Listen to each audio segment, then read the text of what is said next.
this exact moment, something sitting at the edge of our solar system has stopped drifting and started responding.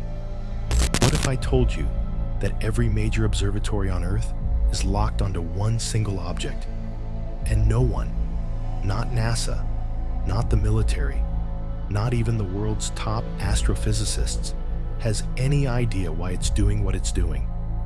Because something is unfolding out there that no human being in all of history has ever witnessed before. The interstellar visitor, now designated Object S29, a wanderer older than our sun itself, has begun breaking the laws of physics, not bending them, breaking them. So if you want the truth they're trying to bury, hit that like button and let the universe know. We're watching. Object S29 was supposed to be nothing, a cold, dead rock drifting through the void. But on October 9th, the first anomaly appeared. It accelerated. No gravity assist, no solar heating, no comet outgassing.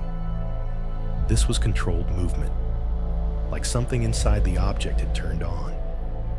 Then came the magnetic ripples. Every telescope that scanned it detected the same thing. A rhythmic, structured oscillation spreading across millions of kilometers. Not random, not natural, almost like a heartbeat. 3 days later, scientists confirmed the frequency, 1.420 GHz. You might not recognize that number, but astronomers do. It's the hydrogen line, the universal channel that every advanced civilization would know. It's the exact frequency SETI has monitored for 6 decades, hoping for one thing: a signal no natural source could create. And that's exactly what S29 was broadcasting. Not noise, not static, but a mathematically perfect pulse, clean enough to sync an atomic clock. Something was transmitting. On October 18th, at precisely 02:14 UTC, amateur radio operators across the entire northern hemisphere experienced a 41-second global interference event. Their radios didn't just glitch. They were overwhelmed. The static wasn't random. Hidden inside, it was a pattern. 1, 1, 2, 3, 5, 8, 13. The Fibonacci sequence. The universal fingerprint of structure, order, and intelligence. When the data was mapped globally, every affected location lined up perfectly, pointing straight at S29's position in the sky. Then the James Webb Space Telescope turned toward the object. What it found should not exist in nature. S29 didn't reflect light. It didn't scatter light. It absorbed it, completely. Its thermal signature dropped as it approached the sun. The exact opposite of physics. But that wasn't the worst part. After processing the infrared data, scientists saw hexagonal formations across its surface. Not craters, not fractures. Geometry. Artificial geometry. Perfect lines. Perfect spacing. Perfect symmetry. Like panels. Like plating. Like a machine. A week later, the Deep Space Network recorded a new transmission. Binary pulses, 7-second intervals, precise, unwavering. When decoded into a 3D projection, the data formed a structure resembling a resonance chamber, something designed to amplify energy, or focus it, or direct it. Engineers still disagree on what it is, but one thing is certain: it's not natural. And it wasn't sending a random broadcast. It was sending a response. Then, everything went quiet. No pulses, no ripples, no transmissions. But S29 didn't stop. It changed course.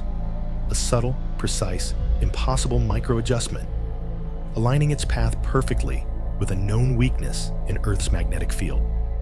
The South Atlantic anomaly. The one place in Earth's magnetosphere where satellites fail, computers glitch, and cosmic radiation gets through. Not coincidence. Not after the Fibonacci pattern. Not after the hydrogen line. This was targeting. At 11 UTC exactly. S-29 released one final pulse. Satellites died, GPS collapsed, air traffic control went blind, computers froze across 2 continents. For nearly 5 minutes, the modern world went dark. When the systems finally rebooted, technicians found one last file transmitted before the blackout: a 3D map of Earth's magnetic field, with a single pulsing marker over the South Atlantic anomaly. Moments later, a faint ionization wave was detected, rising from that region of Earth's atmosphere, as if our planet had responded. Then, when telescopes tried to reacquire S-29, it was gone. No trail, no debris, no fading signature. It simply vanished. Scientists thought the event was over. They were wrong. Earth's magnetic field is shifting. Deep space antennas are hearing faint repeating whispers, and the Fibonacci sequence is appearing in multiple independent instruments. Some researchers now believe the unthinkable. S-29 didn't come to send a message. It came to activate something already here, something ancient, something dormant, something waiting for the right trigger. An object S-29 may have been that trigger. Whatever has begun is still happening.